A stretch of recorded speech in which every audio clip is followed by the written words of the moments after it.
le père Patrocinio, par Leopoldo Ceballos Lopez. La plupart des Espagnols de Tanger connaissaient le père Patrocinio García Barriuso. C'était un prêtre au caractère affirmé, bien qu'il n'ait pas eu le charisme d'autres franciscains éminents qui avaient vécu à Tanger, comme l'évêque Betanzos ou le père Buenaventura, mais il ne laissait personne indifférent, grâce à son tempérament sévère, à son immense culture et à sa capacité de travail, ainsi qu'à son exigence rigoureuse d'une stricte observance de la doctrine de l'Église et d'une morale austère. Il exprimait et transmettait ses convictions religieuses et éthiques dans ses sermons et homélies, principalement à l'église du Sacré-Cœur, ainsi que dans la feuille paroissiale, qu'il dirigea et publia pendant plusieurs décennies, et dans de nombreux articles parus dans des organes religieux de Tanger, du protectorat espagnol et d'Espagne.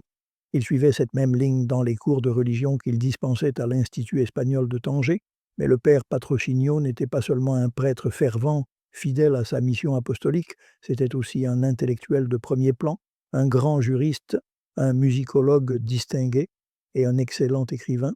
Né en 1909 à Ventosa de Pisuerga, province de Palencia, dans une famille modeste, il montra très jeune ses qualités intellectuelles. Pour ne pas laisser ses dons inemployés, son père l'inscrivit contre son gré au séminaire de Ponte Areas à 14 ans. L'année suivante, il revêtit l'habit franciscain qu'il ne quitta plus. Il étudia la philosophie à Ourense et la théologie à Saint-Jacques de Compostelle. Ordonné prêtre en 1932, il se forme parallèlement en musique, se spécialisant en orgue jusqu'à devenir organiste officiel à Saint-Jacques en août 1932. Alors âgé de moins de 23 ans, il fut envoyé au Maroc.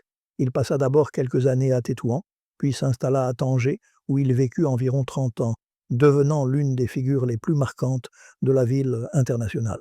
Outre sa mission pastorale et ses tâches administratives, il consacra son temps à l'étude de l'histoire et de la culture marocaine, à la recherche et à la diffusion de la musique hispano-musulmane, ainsi qu'à l'étude du droit et à la publication d'importants travaux juridiques.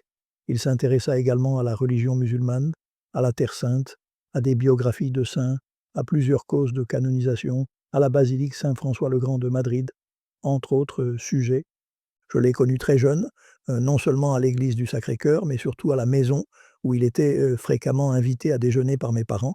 Il y appréciait les bons plats préparés par ma mère et aimait discuter de droit et d'autres sujets avec mon père, alors un des meilleurs avocats de Tanger, le père Patrocinio, qui avait terminé ses études de droit vers 1937 et obtenu un doctorat brillamment avec une thèse sur le droit matrimonial islamique et les mariages musulmans au Maroc, publié en 1952, était un juriste remarquable.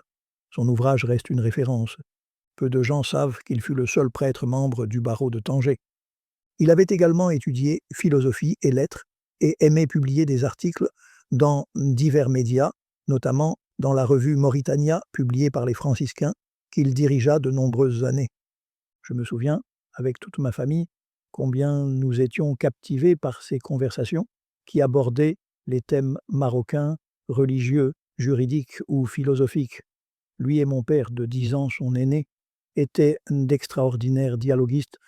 Je les écoutais d'abord en silence, puis timidement, je participais aux discussions après mes études de droit.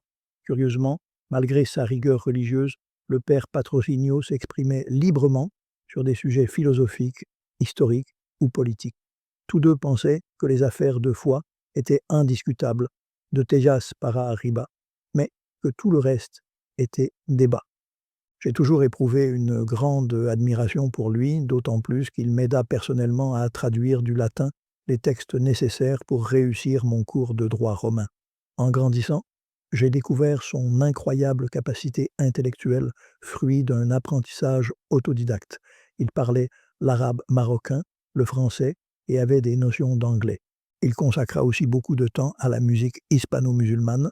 Sa formation musicale l'aida à participer à la fondation d'un conservatoire de musique marocaine à Tétouan, base du centre renommé actuel, avec le soutien de Mohamed Larbi Tensamani. Il parcourut le nord du Maroc pour recueillir chants et musique des villages.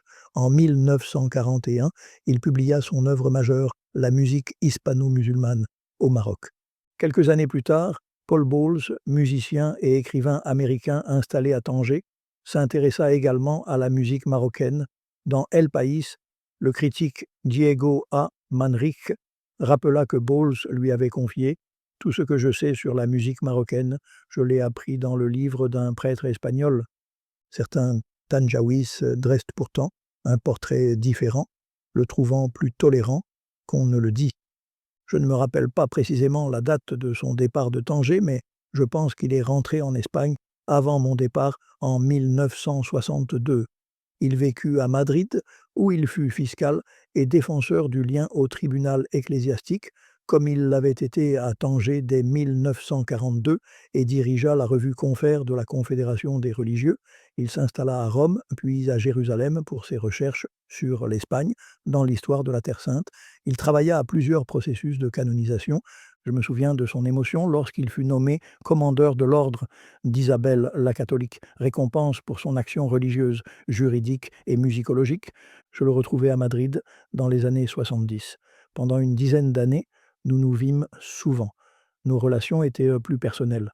Je le respectais toujours, lui disais « vous », tandis qu'il me tutoyait. Cela ne nous empêchait pas de dialoguer librement. Il était un maître partageant ses idées sur le Maroc, la Terre sainte, le droit canon, les tribunaux ecclésiastiques comme la rote, les questions religieuses ou sociétales. Avec l'âge, il retourna dans sa province religieuse, à Saint-Jacques-de-Compostelle. En juin 1994, ses frères franciscains, accompagnés du ministre provincial et de l'archevêque de Tanger, lui rendirent hommage dans l'ancien couvent de Canédo. Il mourut le 29 décembre 1997, à l'âge de 92 ans, entouré de l'affection et du respect de ses frères.